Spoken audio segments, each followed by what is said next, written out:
Hey guys, what's up? Welcome to Sports Talk. Hey, listen, man, I appreciate you being here. Please, like, share, subscribe, man. I appreciate the love. Anyway, man, Colorado Buffaloes, they just got better. Having, Warren Sapp just become, he joined the staff to be an assistant coach. I know it was since January this was in play. And going back and forth, I wanted to announce it then, but I said let me wait a little bit because I know that there was a lot of situation. Once I have a lot of off the field situation, domestic violence, all that stuff, and which that's not Colorado Buffalo. This is not what they're about. They're preaching nonviolence, all the stuff they're doing, all those programs that and it was a lot of protests against hiring Warren Sapp, who I know you have Ed Reed possibility coming in. You have a lot of players. You know what I mean? Ray Lewis, all those guys coming in.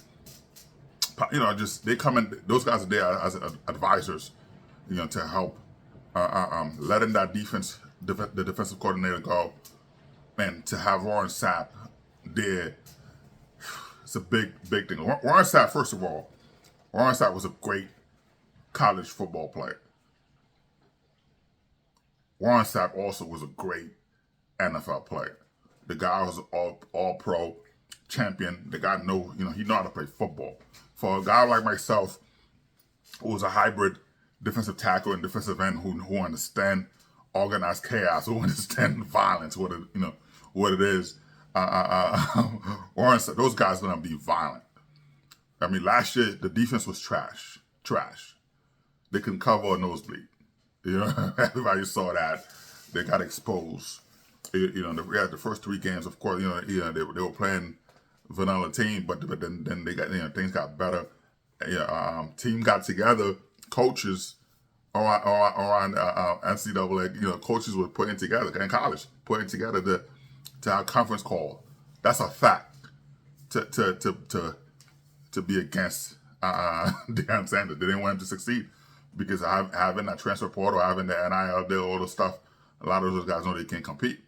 People are saying, "Oh, Deion Sanders don't visit homes."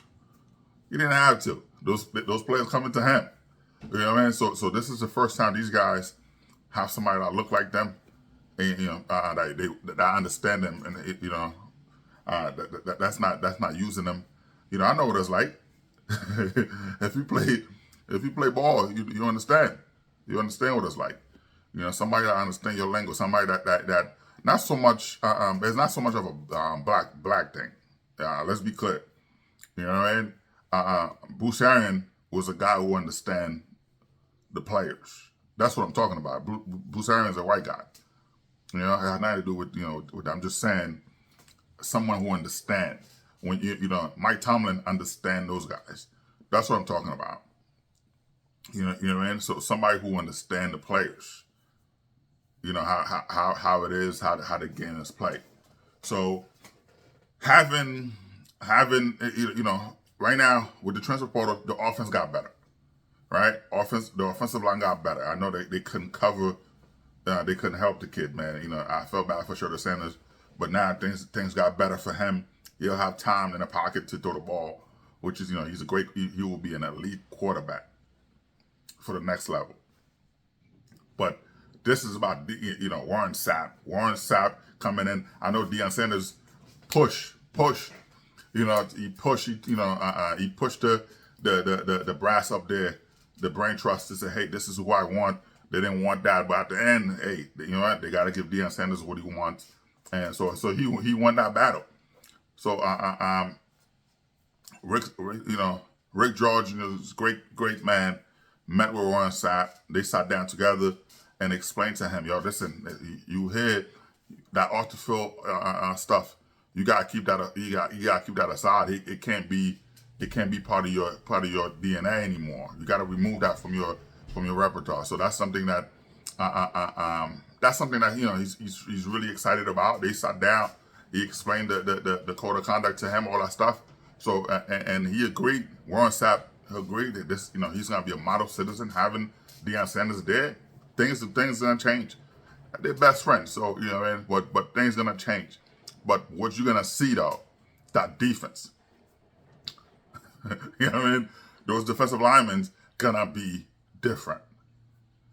Yes, you have a defensive coordinator, I understand, but on paper, the defensive coordinator, the defensive coordinator, but off the record, Warren Sapp just officially became the defensive coordinator.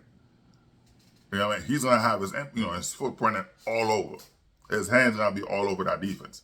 That defensive line, coaches, okay, you got the cornerbacks, you got whatever, but that defensive line, the trenches, that's him.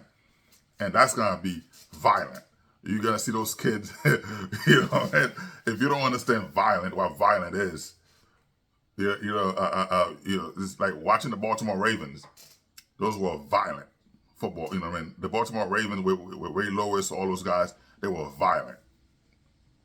You know what I mean? Having Ray Lewis, Suggs, Ed Reed, all those guys, they were violent.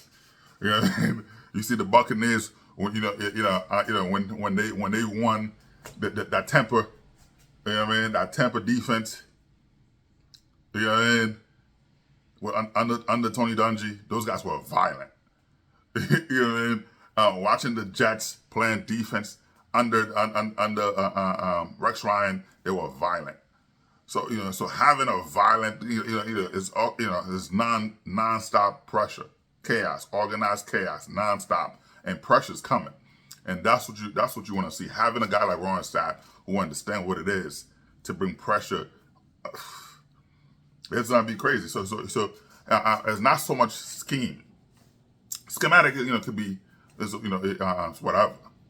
All right. So it's not so much scheme. So you don't have to disguise too many things when you have the players. When you have violent players, not just violent to the point where you get in flags, but violent from the point of contact. You know what I mean? So that's what you want. That's what he's gonna teach. Not anything illegal. When I'm not talking about anything illegal, you know what I mean. But it's just that we're not trying to go. When you play violently, you're not trying to hurt players, but you're trying to hurt players. Not in a way, to have illegal moves. No, that's not what I'm talking about. You know what I mean? So from you hitting them between the realm of like the stuff where you can hit, where you're supposed to hit. I'm not going out to hurt your ankle or anything like that. I'm talking about when you hit, it's that contact. It's gonna be violent.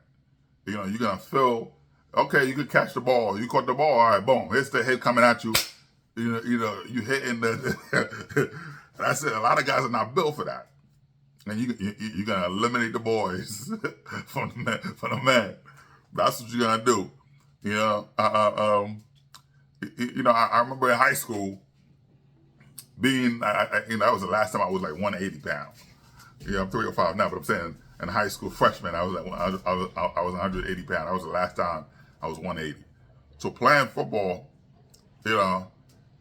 when and then of course I transitioned from 180 to 280, and from a strong safety to a defensive end and DT, D tackle, but depend on the scheme. But what I'm saying is, I will allow you to catch the ball, and deliver that hit.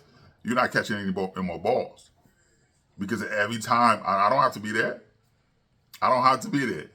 You know what I mean? Every time you're gonna think, oh, where is he? Every time the ball coming at you, you're trying to catch it. You open your palm. Hey, what's going on? You don't know what's gonna happen. So a lot of time, guys are worried about it because they're looking in the side of and they forget that. And that's what it's gonna be. Watching Buffalo football, Colorado Buffalo is gonna be it's gonna be a nightmare for team now. So having I'm not saying that Deion Sanders wasn't having that already, but he as a head coach, as a CEO, he was focused on so many things, but he didn't have a guy that was there in the trenches day in, day out to teach that type of pressure, and you're gonna see that. You know what I mean? So that's gonna eliminate the demand from the boys, and those are dogs. All right, those are dogs. So having Warren Sapp there to put that pressure nonstop, that's a great thing for him, man. So I'm super excited. I'm super excited. I want to see them win get a bowl game, win a bowl game. I want them to dominate. So yes, trust me, I can guarantee you that the record they had last year, that's not going to be this year. This is going to be a totally different football team. You know what I mean? So being out there, being in the trenches, and like I said, Warren Sapp was already there talking to the guy, but now it's official. It's official that he's there. He could actually, take the guys out. Before, somebody had to be there for him to do it, but now he could take the guys out himself. Hey, meet me here, meet me there, let's do this. Now it's official. You know what I mean? And you're going to see organized chaos. So I'm super excited for Colorado Buffalo fans. You guys, your team just got better. Go there, if you didn't do that already, go get your tickets, because it's gonna be, get your tickets and have your popcorn, man, because it's gonna be a show. And I'm excited to see it. You know what I mean? That's not my alma mater, but I'm still, you gotta love. I love good program, man. The fact that the guys can take a program from where it was to bring it to what it is, I'm super excited for that, man. Sports Talk, like, subscribe, and share, man. I appreciate it. So like I said, having Warren Sapp there, it's gonna be a major difference. You know what I mean? As a Jets fan, I wanted the Jets to draft Warren Sapp. He came here under the Hess family, all this stuff. They didn't draft him because the guy was smoking weed. Who cares, man? You know what I mean? But then you went and got Hugh Douglas, and then you let Hugh Douglas go to the Eagles. I was pissed. You know what I mean? I was like, that was it for me. No more going to the games. But Warren Sapp being there, man, that's a big difference. So Colorado Buffalo team, the defensive line, wake up, because things just got real. Anyway, man, Sports Talk. Like, subscribe, and share. I appreciate the love.